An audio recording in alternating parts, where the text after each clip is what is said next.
Саламатсыздар балалар, қалайсыздар? Каналға жазылып қойды ұмытпаймыз және жанындағы қоңыраушаны басамыз. Бүгінгі сабағымыздың тақырыбы разрядтан бір рет аттап өту арқылы жазбаша көбейту және бөлу алгоритмі. Балалар, оқулықтың 75-ші бетін ашамыз. Бірінші тапсырма қараймыз.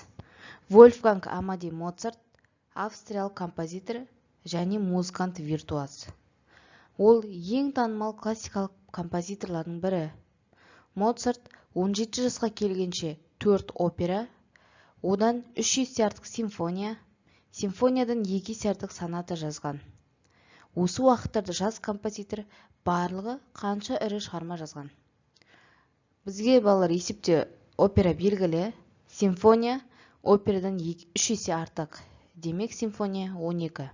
Ал соната сол симфониядан 2 есе артық. Бұл 24.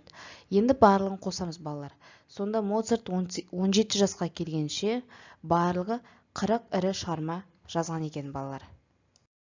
Оқушылар, мына 4-ші есеп, яғни күрделі теңдеуді шығармай тұрып, әуелі 2-ші тапсырмаға ауызша қарап жіберейік.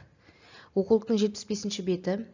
2-ның астында балалар бағандап көбейтуді көрсетіп кеткен. Бізге бірінші көбейткіш бұл жерде 23, екінші көбейткіш 5. Көбейтіндінің мәні 115-ке тең. Оны қалай шығарамыз? Бағандап көбейткенде астына жазамыз. Әуелі бірінші көбейткішті жазып аламыз, астына екінші көбейткішті жазамыз. Енді екеуінің бірліктерін көбейтеміз. 23 санында бірлік 3. 3 пен 5-ті көбейтеміз. 15 болады, Біз сода 5-ті жазып, 1-ді ойымызда сақтаймыз. Енді 10-дықтарды көбейтеміз. 2 мен 5-дің көбейтіндісі 10, ойдағы 1-ді қосқанда 11. Енді жауапты толық оқимыз. 23 пен 5-дің көбейтіндісі 115-ке тең. Бұл асы балалар. Енді әсіне қарайық. Әсінде керісінше осы санды бөлу. 115 пен 5-дің бөліндісі. Бөлінгіш 115, бөлгіш 5. Бізге бөліндінің мәнін табу керек. Ол үшін әуелі 1 5-ке бөлінбейді. Өзіңіз білетіндей, бағандап бөлген кезде керісінше алдынан бастап бөлесіз. Ал көбейтуде соңынан бастап жүресіз. Бірінші бірліктер, ондықтар, сосын жүздіктер деген сияқты. Бөлгенде алдынан бастайсыз. Бұл жерде бірінші 1 бөлінбейді 5-ке, 11-ді аламыз. 11-дің ішінде 5 2 рет кездеседі. 2 мен 5-дің көбейтіндісі 10-ға тең. 11-ден 10-ды азайтамыз. 1 шығады. 115 санында ең соңғы қалған бірлік 5-ті мына 1-дің қасына түсіреміз. 15 шығады. Енді 15-дің ішінде 5 3 рет кездеседі. Оны біз бөліндінің мәніне, яғни 2-ның қасына жазамыз 3-ті. 15-тен 15-ті азайтамыз, 0 шығады. Сонда балалар, жауапты толық оқиық. 115 пен 5-дің бөліндісі 23-ке тең болады. Одан соң мына күрделі теңдеу. Бұл тапсырма балалар сізге 2-ші тапсырма ауызша болды. 4-ші тапсырма күрделі теңдеу. Күрделі теңдеуді өзіңіз білетіндей, күндегідей жай теңдеуге айналдырасыз. Мысалы, біріншісінде 135 пен 5-дің бөліндісі 27-ге тең. Оған y-ті қосасыз, тең болады.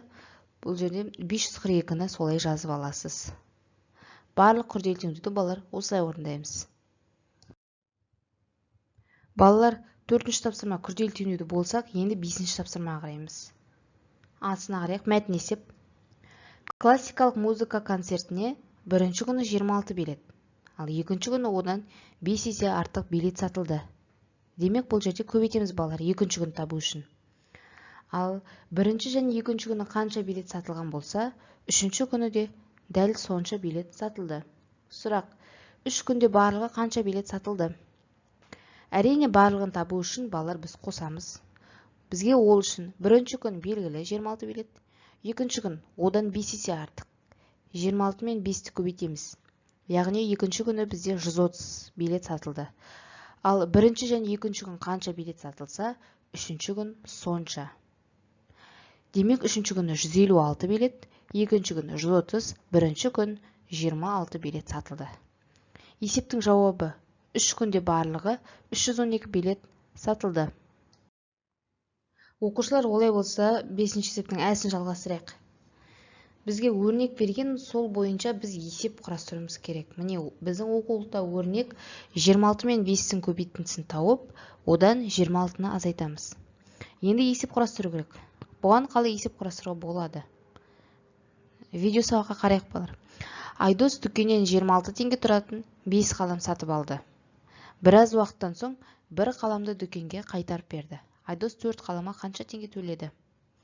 Бұл жерде көбейтіп 130 шығады. 130-дан 26-ны азайтамыз. Келесі соңғы тапсырма, 6-шы тапсырма.